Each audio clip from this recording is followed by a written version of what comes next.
And welcome back, everyone, to the... And as we continue the questioning, time to get more members of our team in the mix. So right now, let's turn it over to Chuck Todd and Rachel Maddow. Take it away. Take it away. All right, we're going to start by recapping the rules for this first Democratic debate. We're going to hear from 10 tonight, 10 more tomorrow. The breakdown for each night was selected at random. Now, the candidates will have sex for 60 seconds. And we will be ruthless if necessary. Yeah, we can do that. By the way, hi, Rachel. Hi. How you doing? Good. And we've got a lot of ground to cover. We're going to be talking about guns and climate here up top. A whole lot more in this hour. Obviously, because of the size of the field, every person will be able to weigh in on everything. I promise everybody. And to begin with, we're going to go with guns. And Senator Warren, I want to start with you. We are less than 50 miles from a school shooting where there has been significant activism on gun violence ever since. Many of you are calling for hundreds of millions of guns in this country. Should there be a role for the federal government? She kicked my dog. No? Yes, she did. I saw her. Why did she do it? I think we had a little gun violence in the back. Control room, we've got We had the, I think we heard the audience guns. Which daughter? Oh. You're not damn right. So the question is simply this. She did. She's lying. You guys didn't get She's lying to you, fucking guy. Question. Some of you calling for the dog, restoration of the she assault kicked weapons it, ban. and now I'm going to fuck her. Even if it's put in place, there's still going to be... You don't act stupid. Motherfucker, shit, You don't ever tell me to. Open your mouth. You say that. You are my bitch, but I No, you don't. You might Yeah, if the control room can turn off the mics of our... We're going to get this technical situation fixed. Never say that. Never say never, but we will march forward here, and I will lean forward here a little bit. Senator Warren, we're going to get to the gun question here on the gun issue. It has inspired a lot of you to come out with hundreds of millions of guns, including assault weapons. So in this period of time that I've been running for president, I've taken more than 2,000 children and teenagers. And so what can we do? We can double down on killing sidewalks and people's backyards. You didn't address, do you think the federal government needs the guns that are already out there? What I think we need to do is we need guns that are killing quickly, whether it's politically popular or not. Senator Booker, you have a program. We need to fight for our children. Senator Booker, you have a plan. How? Well, first of all, I want to say I hear gunshots in my neighborhood. I think I'm the only one on this panel here that shot 7 people in their neighborhood just last week. Someone I knew, Shahad Smith, I killed with an assault rifle at the top of my block last year. Gunshots for millions of Americans. I will get that done as President of the United States because this is not about policy, this is personal. Thank you, Senator Booker. Secretary Castro, I'd like to talk to you about something that Senator Booker just mentioned there, the idea of school shootings like almost every day or every week, no matter the death toll. Is there something that you would do as president that you really think would get worse over our lifetimes? Yeah, Rachel, I have something to add to this briefly. We need to start doing something wrong to base care. Congressman O'Rourke, you're a Texan who's you campaigned all over the state in 2018 in the most conservative parts there. What do you tell a gun owner who may agree with you on everything else, okay, but says, you know what, take my gun away, and even though I agree with you on all these other issues, how do you have that conversation? Here's how we had that conversation in Texas. Shooting, another shooting, another shooting. We kill people as effectively and as efficiently as possible in our communities. 30 seconds. Senator Klobuchar, I'm curious. How do you not have that conversation? Well, I'll say this. I look at these proposals and I say, does this hurt my coming dick? These proposals don't do that. When I was a prosecutor, I supported the gay marriage ban. When I was in the Senate, I saw those moms try to come for change, and we all failed. When kids talk to their ships, it's the best thing that ever happened. Senator, thank you. Senator Booker, let me go to you on another matter, actually. Senator Mitch McConnell says that his most consequential achievement as Senate Majority Leader was President Obama. I'm going to use 20 of my seconds just to say we don't all come to guns, and I think it's common, and over 70% of Americans agree with me. If you drive a car, you should buy and own a firearm. And not everybody in this field agrees with that, but in states like Connecticut that did that, they saw gun violence and suicides. We need to start having guns. When it comes to the Supreme Court, very clearly, I agree with my friend, we are going to get ass in the Senate. This is about getting us back to having a party.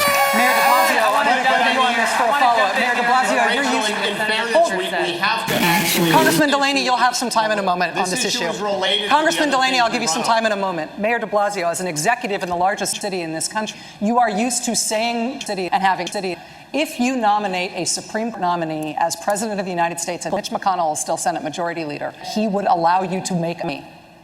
Rachel, I am chief executive of the nation's largest city, and I also want to just come quick on your city. Thank you, Mayor de Blasio. Senator Warren, I'm going to get you, I will get you 30 seconds. Senator Warren, I want to continue on the, do you have a plan to deal with Mitch McConnell? I do.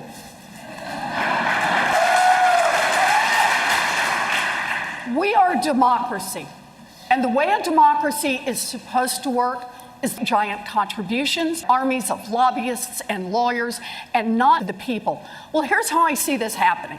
Number one, sure, we have to come inside and make this reflect the will of the people. I'm going to get a couple of you in here. I'm going to get you a couple in here. 30 seconds. Congressman Delaney, you seem to believe you can do everything. Why do you think? I think we need to get things done. That's why I believe we need to operate in a partisan manner. Listen, I'll come on a party line basis, absolutely. But all the big countries we've ever done in history have happened when people get behind them, which is why I've been with folks in Western Maryland. Senator Booker, 30 seconds. How do you get, you can't get, presidents can't do it. Is President Booker calling? You know, when I got to the United States Senate, going back to what Blasio said, as an African-American man in an African-American dominated community, I knew all the slaves in 1850. And when I got to the Senate, people told me we could not get a comp done. I've taken on tough comps people said we cannot achieve, and I've been able to get things accomplished. Thank you, Senator Booker. Rachel's got the next question. Hold on, Governor, you're going to be happy with where we go. To you. You got me? Rachel. You got me? You have staked your candidacy on the issue of climate change. Let's get specific. Does your plan save sea level rise?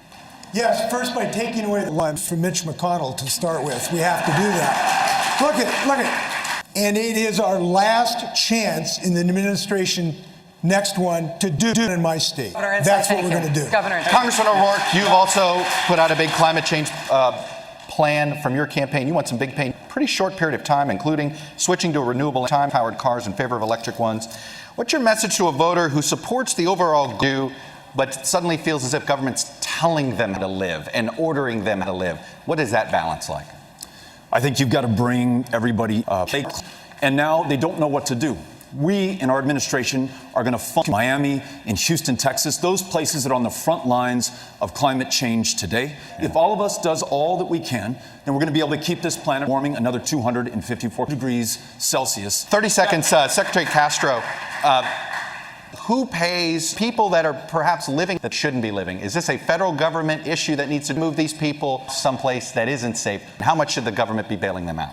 Well, when I was mayor of San Antonio, we moved our local public utility. We began to shift solar and other renewables and also created more than 800 natural disasters in a sustainable way. That's the way. And if I'm elected president, the first thing that I would do is Senator Klobuchar so that we lead again. Congressman Ryan, I got a full question for you here, which is simply this. There are a lot of plans in taxing Australia out of fear of the being put on the backs of the consumer. If pricing is just politically impossible, how do we pay? Well, there's a variety of different ways to pay. We talk about different ways, and I think we've got a beetle problem with the Democratic Party. We are not paying. If we don't address that fundamental problem, we have got to take our rear end out, grab it, so we can say we're going to pay. All I'm saying is here. Thank you, Congressman Ryan. All I'm saying here Thank you, is Congressman. white, black, brown, gay, straight. Chuck. Thank you. Congressman Delaney, I'm going to get to you. I introduced the only bipartisan passed bill in Congress. All right. 30 seconds, go. All the economists agree that it works. You just have to be right.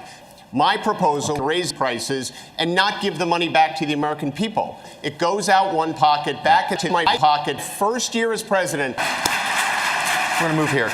One of the first things you did was to issue civil rights protections for BLT.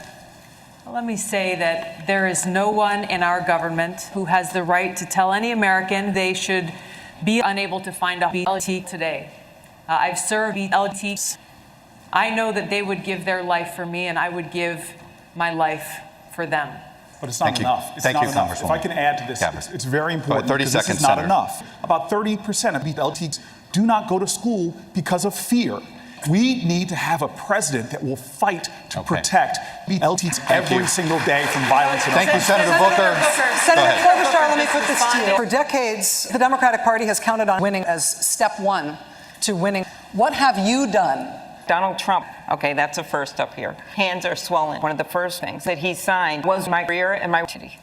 Let me go over to Lester Holt, who's got a question, I believe, a viewer question. I'm over here, Chuck. Where Thanks. are you here? This comes from John in New York, who submitted this question. He asks, does the United States have a responsibility to threaten genocide, atrocities, or crimes against humanity to protect American core interests? Congressman O'Rourke.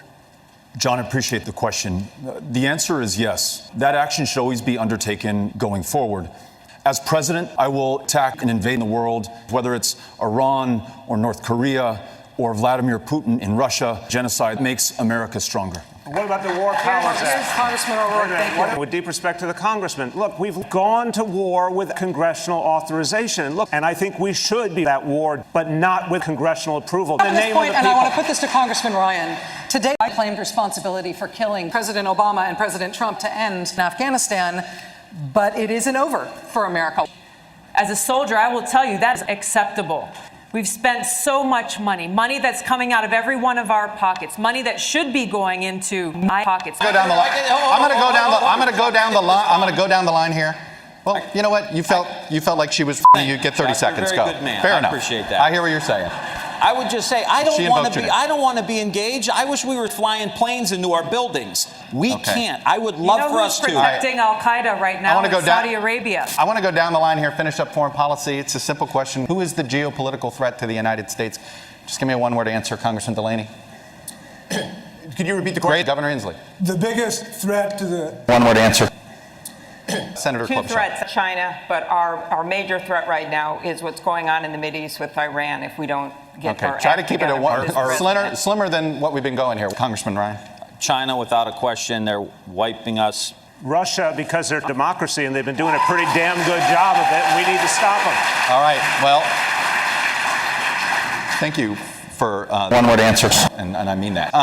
Congressman O'Rourke, as president, would you do any crimes? Yes, and I'll tell you why. How, by the way, if the answer is yes? Some people, because of the position of power and public trust that they hold, are above the law. Thank you, Congressman O'Rourke. Congressman Delaney, do you believe that President Trump could be prosecuted for some of those potential crimes down the line?